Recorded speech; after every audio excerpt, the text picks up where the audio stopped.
मुझे लगता था कि मौत व्यक्ति को आती है, विचारों को नहीं। ये बात सही भी थी, लेकिन वर्ल्ड के रेफरेंस में, इंडिया के रेफरेंस में नहीं, क्योंकि यहाँ कत्ल विचारों का भी होता है। इस भारत में महान व्यक्ति को भगवान बना दिया जाता है। भगवान के नाम पर धर्म, धर्म के नाम पर अंधविश्वास, और अंधविश्वास जब चरम सीमाएं पार करता है फिर होती हैं क्रांतियाँ। खैर छोड़ो। 3rd सेंचुरी BC है। गौतम बुद्ध, जिन्होंने चीख चीख कर कहा, भगवान के अस्तित्व को नकारा, मूर्ति पूजा को दुत्कारा, उसी व्यक्ति की मूर्तियां बनाकर उसे भगवान बनाकर पूजा जाने लगा। मतलब उस व्यक्ति के विचारों का कत्ल कर डाला। सिर्फ इतना ही, डॉक्टर BR अम्बेडकर, जिन्होंने हिंदू धर्म छोड़ा इसीलिए था क्योंकि यहाँ भगवान के नाम पर, जाति व्यवस्था के नाम पर लोगों का शोषण किया जाता था, और आज उसी व्यक्ति की मूर्तियां बनाकर उसे भगवान बनाकर अंधभक्ति स्टार्ट कर दी। मतलब उस व्यक्ति के विचारों का गला घोट डाला। और पता है, जब ये अंधभक्ति अपनी चरम सीमाएं पार करेगी तो वही हाल होगा जो हिंदू धर्म और अन्य धर्मों का हुआ है। विचार, ज्ञान, इल्मियत सबका गला घोट दिया जाएगा। अंधभक्ति, क्रूरतियाँ, रूढ़िवादी परंपराएं, राजनीतिक षड्यंत्र सब मिलकर विचारों की पवित्रता को नापाक कर देंगे।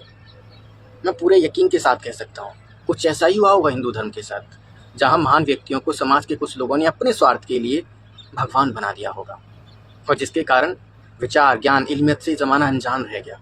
और अब स्थितियाँ वो हैं कि आज हिंदू जितना शैतान से नहीं डरता जितना अपने भगवान से डरता है।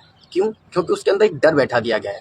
अगर तुमने पूजा नहीं की, यज्ञ नहीं की, इस ब्रांड का घी नहीं चढ़ाया, इस ब्रांड के कपड़े नहीं चढ़ाए, तुमने दान पेटियों में दान नहीं किया, तो तुम्हारा ईश्वर तुमसे नाराज़ हो जाएगा, तुम्हें सताएगा, तुम्हें तकलीफ देगा, तुम पर समस्याओं के पहाड़ टूटने लगेंगे। क्या हमारा ईश्वर इतना क्रूर है? अगर इतना ही क्रूर है तो मुझे नहीं चाहिए ऐसा ईश्वर। मैं नहीं मानता ऐसे ईश्वर को। मुझे नहीं बनना आस्तिक और आध्यात्मिक, मैं नास्तिक ही ठीक। एक बात और कि मैं ये नहीं कह रहा कि ईश्वर या खुदा नहीं होता, बिल्कुल होता है। कोई तो है इस दुनिया में जिसने इस कायनात को इतना खूबसूरत और सलीके से बनाया है, क्योंकि इंसान के बस की बात तो ये नहीं है। क्योंकि जो इंसान ढंग से एक नीट का एग्ज़ाम तक कंडक्ट नहीं करा पाते, वो इस दुनिया को क्या खाक बनाएंगे। इसलिए खुदा तो होता है। अगर जब खुदा होता है तो आप उस खुदा को पूजो ना जो होता है। अगर उसे पूजना है तो प्लीज़ गंगा को गटर मत बनाओ, हवाओं को दूषित मत करो, जल को जहर मत बनाओ, जंगलों को काट कर बंजर ज़मीन मत बनाओ। विकास के नाम पर प्रकृति का गला मत घोटो।